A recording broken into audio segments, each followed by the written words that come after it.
এটা আজকের aviation sector মানে বিমান পরিবহন যে সেক্টর, সেটা ভারতবর্ষ এমন একটা দেশ যেখানটায় ভয়ঙ্করভাবে তার অগ্রগতি ঘটছে।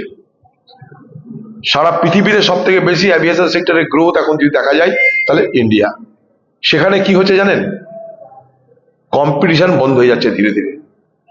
একটা দুটো এয়ারলাইন্স তারা সেখানটায় রাজত্ব করছে, তারা তাদের মতো করে দাম ঠিক করছে এবং তাদের উপরে কোনো রকমের নিয়ম কানুন আরোপ করার চেষ্টা করলে তারা সেটা ঘুরপথে সেটাকে বিরোধিতা করছে। তাদের বিরোধিতার জন্য সাধারণ মানুষের বিপদ বাড়ছে। ইন্টারন্যাশনাল যে সমস্ত নর্মস আছে, একটা অ্যাভিয়েশন তো শুধুমাত্র আমাদের দেশের জন্য আমরা করলাম তা তো নয়, সারা পৃথিবীব্যাপী এই উড়ান যেটাকে বলে অ্যাভিয়েশন সেক্টরে নিয়ম কানুন তৈরি করা হয়। সেটা ভারতবর্ষে কে প্রয়োগ করে, কে তাকে বাস্তবায়িত করে? ডিজিসিএ। এখন ইন্ডিগো, ভারতবর্ষে যে অ্যাভিয়েশন সেক্টর আছে বিমান পরিবহন ক্ষেত্রে, তারা একাই রাজা। প্রায় 50% উপরে তাদের হাতেই মার্কেট। তো স্বাভাবিকভাবেই মার্কেট মানেটা কি?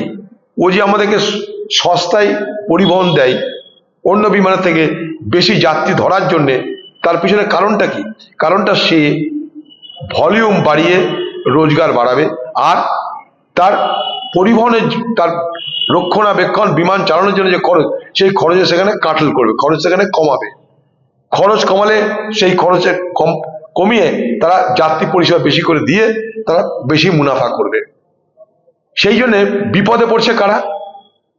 যাত্রীরা তো বিপদে পড়ছেই, আর সবসময় চরম দুর্যোগের মধ্যে আছে এই বিমান যারা চালাচ্ছে তারা এবং সেই বিমান চালানো যারা দেখভাল করে তারা। কারণ ডিউটি আওয়ার্স একটা আছে, একটা মানুষের একটা নির্দিষ্ট সময় পর্যন্ত সে কাজ করতে পারে।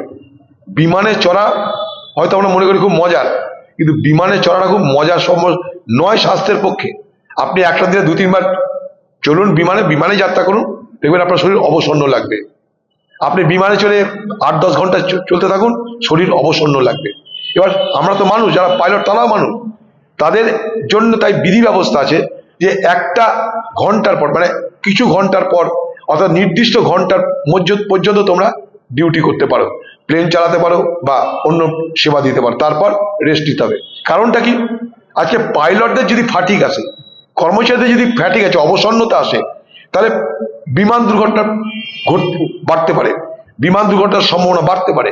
বিমান দুর্ঘটনার সম্ভাবনা বাড়া মানে যাত্রীদের মৃত্যু। আহমেদাবাদে দেখলাম আমরা একে বিমান যে রক্ষণাবেক্ষণ তার গাফিলতি, সেই সঙ্গে সঙ্গে পাইলটদের উপরে অতিরিক্ত কাজের বোঝা, সেটাও একটা বড় কারণ বলে এক্সপার্টরা মনে করে। সেই জায়গায় দাঁড়িয়ে আজকে ভারতবর্ষের সরকার তারা কিন্তু ব্যর্থ, তারা অকর্মণ্যতার প্রমাণ দিয়ে দিয়েছে যে ইন্ডিগোর মতন একটা অর্গানাইজেশন তাদেরকে যা খুশি তাই করে বাধ্য করছে যে তাদের শর্তে বিমান চালাতে। তারা নিয়ম মানবে না আর সরকার বাধ্য হবে। আরো আমার কাছে আরো প্রশ্ন আছে যে এর পিছনে আরো বড় বড় অনেক পুঁজিপতিদের খেলা থাকতে পারে, যারা চাইছে যে গোটা অ্যাভিয়েশন সেক্টরকে দখল করতে। সেখানে কোটিপতিদের পুঁজিপতিদের একটা কম্পিটিশন থাকতে পারে, এটাও একটা ঘটনা থাকতে পারে। আস্তে আস্তে সবকিছু প্রকাশ পাবে। মুখ্যমন্ত্রী আজকে ক্ষতিপূরণের দাবি তুলেছে, যারা বিমান যাত্রীরা ডিলে হচ্ছে, দেরি হচ্ছে এবং যাত্রীরা আদালতেও যেতে পারেন। হ্যাঁ, খুব স্বাভাবিক। এটা তো ভ্যালিড ডিম্যান্ড। যাত্রীদের আদালতে যাওয়ার অধিকার আছে, কারণ তাদের সময় নষ্ট হচ্ছে, তাদেরকে বসে থেকে তাদের ক্ষতি করছে কাজের। অবশ্যই তাদের ইন্ডেমনেশন দেওয়া উচিত বলে আমি মনে করি। যাত্রীদের তরফ থেকে এই ব্যাপারে আন্দোলন করা উচিত। পার্লামেন্ট চলছে, পার্লামেন্টে বিষয়টা ওঠানো উচিত।